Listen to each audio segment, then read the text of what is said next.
एक जबरदस्त लड़ाई के बाद तारों से भरा खालीपन तैरते हुए गहरे रंग के क्रिस्टल के टुकड़ों से भर गया है। इस अस्त व्यस्त जगह में कई मजदूर बड़े बड़े बोरे लिए तैर रहे हैं और मरे हुए एलियन जानवरों के सिर और हाथ पैर इकट्ठा कर रहे हैं। उनमें साया भी है। वो सिगरेट पी रहा है और थका हुआ लग रहा है, क्योंकि वो इस तबाह जगह में एलियन जीवों के कटे हुए शरीर के अंग इकट्ठा कर रहा है। अचानक किसी चीज पर उसकी नजर पड़ती है और हैरानी से उसकी आंखें चौड़ी हो जाती हैं। मलबे के बीच तैरते हुए उसे एक इंसान योद्धा की लाश मिलती है, जिसके सीने में एक बड़ा सा लाल कांटा बेरहमी से घुसा हुआ है। उदास नजर से देखते हुए साया अपने हाथ में चमकती हुई नीली ऊर्जा भरता है और सावधानी से उस गिरे हुए आदमी के शरीर से कांटा बाहर निकालता है।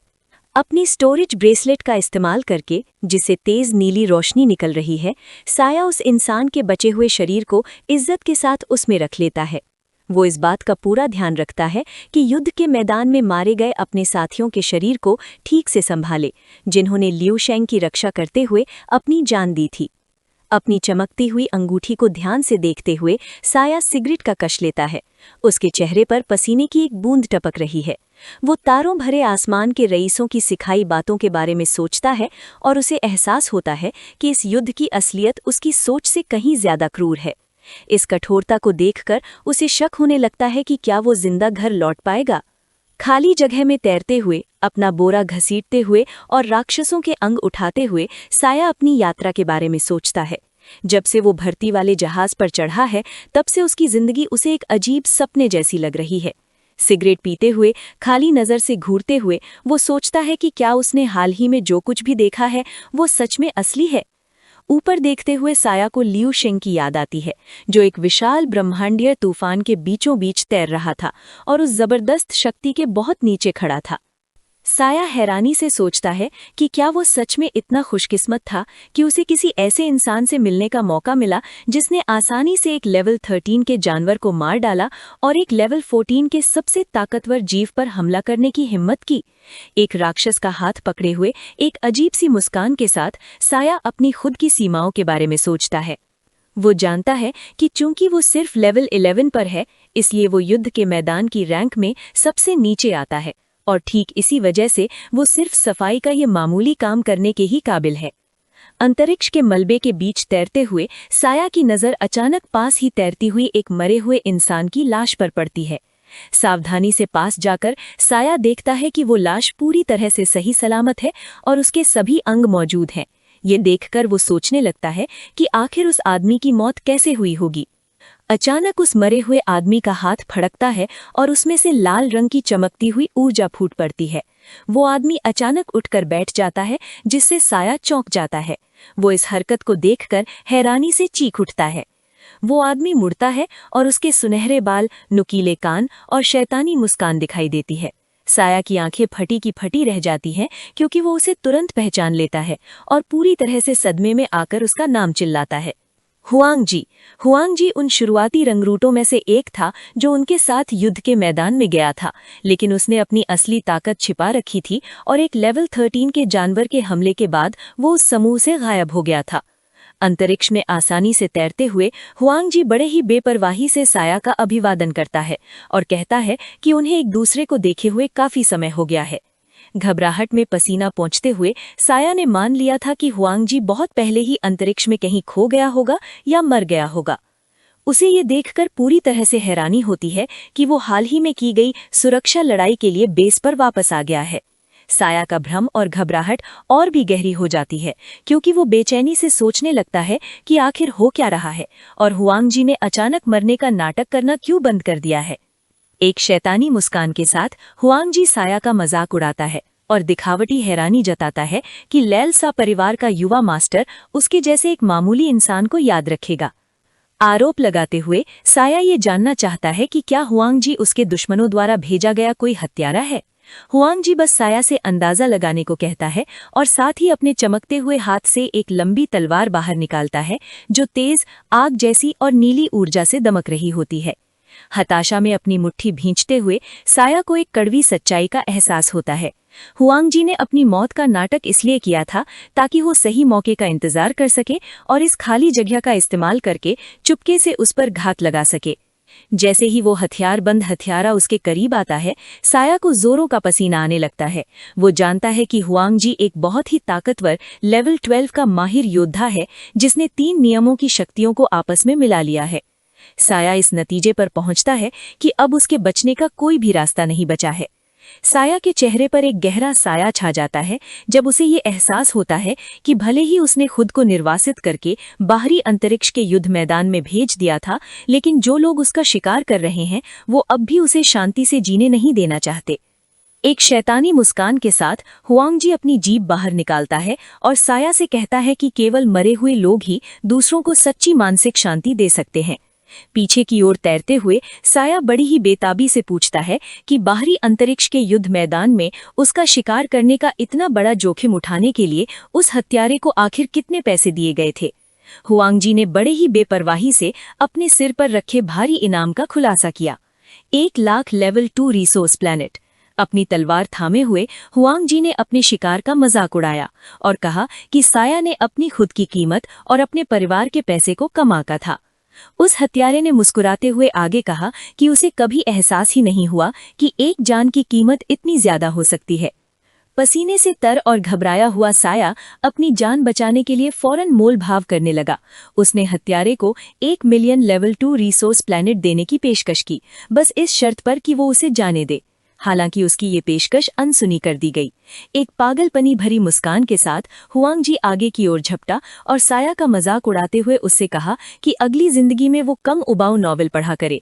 जैसे ही उस हथियारे ने जानलेवा वार करने के लिए अपनी चमकती हुई तलवार उठाई, साया ने घबराकर उससे रुकने की भीख मांगी, लेकिन हुआंगजी ने उसकी बात अनसुनी कर दी।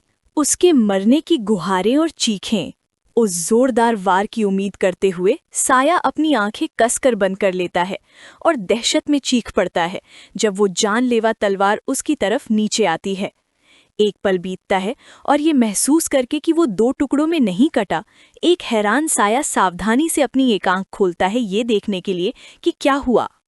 सभी के आश्चर्य के लिए लूशेंग अचानक बीच में आ जाता है और हुआंगजी की तलवार की तेज धार को अपने खाली हाथ से आसानी से पकड़ लेता है। लूशेंग उस हत्यारे से ठंडे स्वर में पूछता है कि क्या वो बहरा है और उसे याद दिलाता है कि साया ने उसे इंतजार करने के लिए कहा था। हुआंगजी का आत्मविश्वास भरा चेहरा दहशत और घबराहट में बदल जाता है जब वो उस महान योद्धा को घूरता है और हकलाते हुए ये महसूस करता है कि आखिर किसने उसके हमले को रोका है। बिना किसी जोर के लूशेंग अपनी कलाई के एक साधारण से घुमाव से उस धातु की तलवार को बीच से तोड़ देता है और उस डरे हुए हत्यारे को सलाह देता है कि भविष्य में वो बेहतर तरीके से सुने।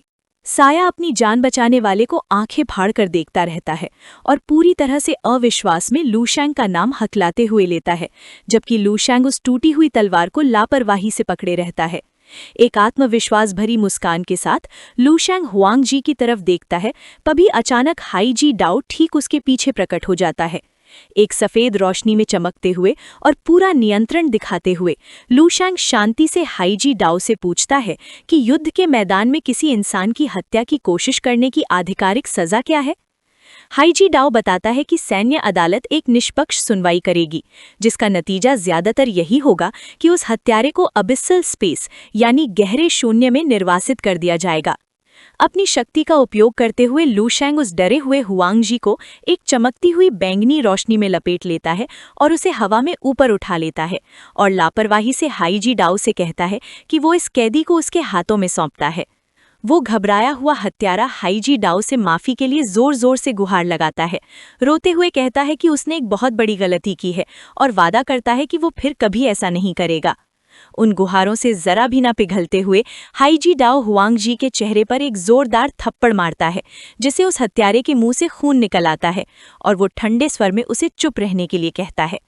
अपनी बाहें मोड़े हुए लूशेंग शिया के बगल में खड़ा रहता है और शांति से देखता रहता है जब हाईजी डाओ उस हारे हुए हत्यारे को घसीटते हुए तारों भरी दूरी में दूर चला जाता है। उस शक्तिशाली योद्धा के साथ अकेले रह जाने पर शिया घबराई हुई लगती है और दबी जबान में लूशेंग से पूछती है कि क्या उन्हें दोस्त माना जा सकता है। लूशेंग शरारती मुस्कान के साथ जिया की ओर देखता है और उससे पूछता है कि उसके जैसा मजबूत दिखने वाला लड़का अचानक इतनी शर्मीली तरह से क्यों बात कर रहा है, जिससे जिया शर्म से लाल हो जाता है। बात बदलते हुए लूशैंग मुस्कुराता है और तांगडुन की हालत के बारे में पूछता है। जिया उत्साह से जवाब देता है कि उनके दोस्त में ठीक होने की जबरदस्त क्षमता है और बेस के डॉक्टरों की बदौलत उम्मीद है कि वो आधे महीने से भी कम समय में पूरी तरह ठीक हो जाएगा। शांति से अपनी आंखें बंद करते हुए लूशैंग जिया से कहता है कि जब तांगडुन ठीक हो जाए तो वो उसे उसकी तरफ से अलविदा कह दे। इस बात से हैरान होकर जिया पूछता है कि क्या लूशैंग जा रहा है। तारों भरे आसमान की ओर देखते हुए लूशैंग अपने जाने की बात की पुष्टि करता है। वो बताता है कि हाल ही में किसी ने उसे ये एहसास दिलाया है कि अब वो इस बेस के माहौल में फिट नहीं बैठता। एक प्यारी सी मुस्कान के साथ लूशैंग आगे कहता है कि उसे लगता है कि जिया को भी इस तरह की जगह पर फंसा नहीं रहना चाहिए। जिया का चेहरा उदास हो जाता है और वो खुद पर शक करने लगता है। वो लूशैंग से पूछता है कि क्या वो सचमुच बहुत कमजोर है और शिकायत करता है कि वो कभी किसी की मदद नहीं कर पाता बल्कि सबको धीमा ही करता है। उदास मुस्कान के साथ नीचे देखते हुए जिया को याद आता है कि पिछली बार तांगडुन खतरे में था और अब वो खुद खतरे में है। इस बात से वो ये नतीजा निकालता है कि वो पूरी तरह से बेकार है। लूशैंग अपने साथी की ओर देखता है और बड़े शांत भाव से उसकी सोच को ठीक करता है। वो कहता है कि किसी भी इंसान की असली कीमत सिर्फ उसकी शारीरिक ताकत से नहीं आंकी जाती। एक प्यारी सी मुस्कान के साथ लूशैंग समझाता है कि अगर कभी भी इंसान और जानवरों के बीच कोई बड़ी जंग छिड़ जाती है तो जिया के लिए लड़ाई के मैदान में सबसे आगे खड़े होकर लड़ने के बजाय पीछे से मदद करने वाला काम यानी सपोर्ट वर्क ज्यादा बेहतर रहेगा। जिया इस सुझाव को सुनकर पूरी तरह से हैरान रह जाता है और वो सचमुच हैरानी भरी नजरों से लूशैंग की ओर देखता है। तारों भरे आसमान में तैरते हुए लूशैंग जिया को समझाता है कि उसे अपने पुराने रास्ते पर लौट जाना चाहिए और उस काम पर ध्यान देना चाहिए जिसे करने में उसे सचमुच मजा आता है। वो जिया को इस बारे में गहराई से सोचने के लिए प्रेरित करता है और उससे वादा करता है कि अगर वो लड़ाई का मैदान छोड़ देता है तो लूशैंग स्टेलर जनरल से बात करेगा ताकि जिया को भगौड़ा ना कहा जाए।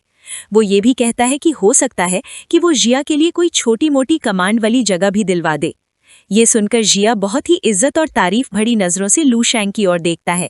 वो मन ही मन सोचता है कि अगर यही बातें कोई और कहता तो ये बातें सिर्फ सस्ती सी प्रेरणा लगती, लेकिन जब ये बातें लूशैंग जैसे महानतम जीनियस कह रहा है तो इसका मतलब है कि वो सचमुच इन बातों पर यकीन करता है। अपना हाथ आगे बढ़ाते हुए लूशैंग जिया के कंधे पर अपना हाथ रख देता है। एक प्यारी सी मुस्कान के साथ लूशैंग जिया को यकीन दिलाता है कि उसे उस पर भरोसा है और आखिर में अपने दोस्त को प्यार से विदा देता है। बिना कुछ और कहे लूशैंग तेजी से स्पेस में उड़ जाता है और अपने पीछे रोशनी की एक विशाल लकीर छोड़ जाता है जिसे जिया उसे दूर उड़ते हुए देखता रहता है। शांत स्पेस में अकेला रह गया जिया अपने ही हाथ को घूरता है। उसके चेहरे पर नई उम्मीद की एक झलक दिखाई देती है जब वो चुपचाप खुद से पूछता है कि क्या उसके पास सचमुच वो काबिलियत है जिससे वो अपने रास्ते पर खुद कामयाब हो सके। ये वीडियो का अंत है। अगर आप लोग अगला भाग देखना चाहते हैं तो हमारे चैनल को सब्सक्राइब करें